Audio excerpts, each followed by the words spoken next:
جی مولانا فضل الرحمان صاحب۔ جناب اسپیکر، جی میرے باقی خیال میں تشریف رکھیں۔ شور شرابے کے بغیر میں یہ سمجھتا ہوں کہ مسئلہ اقلیتوں کے حقوق کا نہیں ہے۔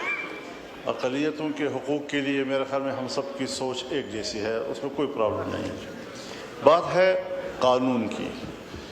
آپ کو شاید یاد ہو جب نسیم حسن شاہ صاحب سپریم کورٹ آف پاکستان کے چیف جسٹس تھے تو اس وقت ایک سوال پیدا ہوا اور کورٹ میں لوگ گئے کہ بھائی قرآن و سنت کی سپرمیسی ہونی چاہیے کانسٹیٹیوشن میں۔ انہوں نے فیصلہ دیا کہ نہیں، تمام آئین جو ہے ایک برابر ہے، اگر کوئی وجہ کیا لکھی ہوگی، لیکن آج جو آپ اوور رائڈنگ کی بات کر رہے ہیں ایک قانون کی، اگر ایک قانون وہ بالادست ہو جاتا ہے تو پھر اس کے بعد دوسرے قوانین پس منظر میں چلے جاتے ہیں، ان کی اہمیت ختم ہو جاتی ہے۔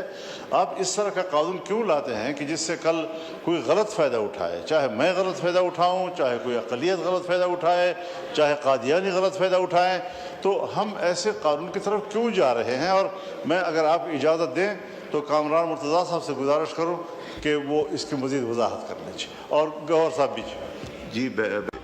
جی مولانا فضل الرحمان صاحب۔ جناب اسپیکر، محترم وزیر قانون صاحب نے ایک بات کہہ دی کہ جی قادیانی تو اپنے آپ کو مسلمان کہتے ہیں، وہ تو آئین کو مانتے نہیں ہیں، شاید انہیں قادیانیوں کی چالاکیوں کا پتہ نہیں ہے۔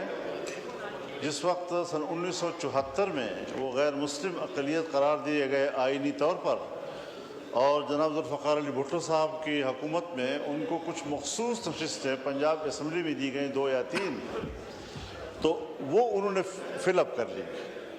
جب انہوں نے فل اپ کی تو ان کی جو جماعت ہے، جو اپنے آپ کو جماعت احمدیہ کہتے ہیں، انہوں نے کہا کہ یہ ان کا انفرادی عمل ہے، ہم اس فیصلے کو تسلیم نہیں کرتے جی۔ تو یہ اس سے فائدہ بھی اٹھاتے ہیں، پھر بعد میں کہتے ہیں یہ ان کا انفرادی عمل ہے۔ سو اگر آپ نے بھی تھوڑا راستہ ان کو دے دیا تو آپ یہ نہ کہیں کہ وہ کہیں گے ہم تو مسلمان ہیں، وہ آئین کو بھی نہیں مانتے، اور کوئی آدمی جو ہے کھڑے ہو کر یہ کہہ دے گا کہ صاحب یہ تو ہمارے حقوق کا یہ کرتا ہے وہ کرتا ہے۔ تو اس لیے ہمیں اس مصیبت پہ پڑنا ہی نہیں چاہیے، اور یہ دوبارہ پٹارا کھولنے والی بات ہے۔ پاکستان اس قسم کے مسائل سے دوچار ہونے کا متحمل نہیں ہے۔ جی شکریہ سر۔ بسم اللہ الرحمن الرحیم۔ سر، JUI پاکستان اس بل پہ جب بات کرے تو یہ تاثر کم از کم ہرگز نہیں دینا چاہتی کہ ہم اقلیتوں کے حقوق کے مخالف ہیں۔ باوجود ایک مذہبی سیاسی جماعت ہونے کے ہم ان کو اپنے جیسا شہری سمجھتے ہیں، مگر اس کے ساتھ ساتھ ایسا بھی کوئی تاثر نہیں دینا چاہتی، یا ایسا بھی کوئی لیجسلیشن جو ہے وہ یہاں سے نہیں جانے دینا چاہتی جس سے یہ تاثر ہو کہ شاید جو ہے میجارٹی اس سے کمتر شہری ہے، یا باقی قوانین جو اس سبجیکٹ پہ بن چکے ہیں اور جس کا اثر کسی نہ کسی حوالے سے موجود ہوتا ہے، اس اثر کو کم کیا جا سکے۔ 2 باتوں پہ اس میں اعتراض ہے۔ میں یقیناً جو ہے مانتا ہوں کہ بہت عرصے سے یہ معاملہ پینڈنگ ہے، اور in presence of a judgment of Supreme Court یہ پینڈنگ ہے، مگر اس لیجسلیشن کو جس نے بھی ڈرافٹ کیا، ممکن ہے غلطی سے یا ممکن ہے جان بوجھ کے، 2 چیزیں اس میں جو ہے نا وہ بہت قابل اعتراض ہیں۔ ایک سیکشن 35 سر، سیکشن 35 اس کو اگر ذرا دیکھیں گے، پہلے اس کو سیکشن 1 کو دیکھیے گا کہ this act shall be called the National Commission of Minorities Right Act, اور اس کو اب سیکشن 35 کے ساتھ ملا کے پڑھیے گا کہ act to have overriding effect, the provision of this act shall have effect notwithstanding anything contrary contained in any other law for the time being in force. اب اس کا اثر کیا ہوگا سر؟ جب آپ اس کو کر دیں گے تو ہوتا یہ ہے کہ جو ریسنٹ قانون سازی ہوتی ہے، یہ اس وقت یہ ریسنٹ ہوگی۔ آج اگر یہ فرض کریے یہ ساؤتھ سے اس جوائنٹ سٹنگ میں پاس ہو جاتا ہے اور صدر اسینڈ کر دیتے ہیں تو یہ ریسنٹ ہوگی، اور اس کا اثر یہ ہوگا کہ اس سے پہلے جتنی لیجسلیشن ہو گئی ہے یہ اس کے اوپر اوور رائڈنگ افیکٹ رکھے گا، اس کے اوپر فوقیت رکھے گا۔ تو فوقیت میں وہ جو اینٹی قادیانی آرڈیننس 1984 کا ہے، اس کے اوپر بھی پولیس کی فوقیت آ جائے گی, عدالتوں میں ایک ایسی بحث شروع ہو جائے گی, ایسا مسئلہ شروع ہو جائے گا جو ہم سب کے لیے پرابلم کریٹ کرے گا.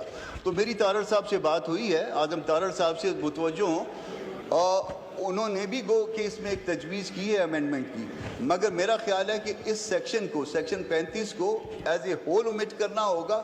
جب ایز اے ہول اومٹ کریں گے اس کے بعد کی سیکشنز کو ری نمبر کر دیجئے تو شاید اس معاملے کا حل زیادہ آسان ہو جائے گا.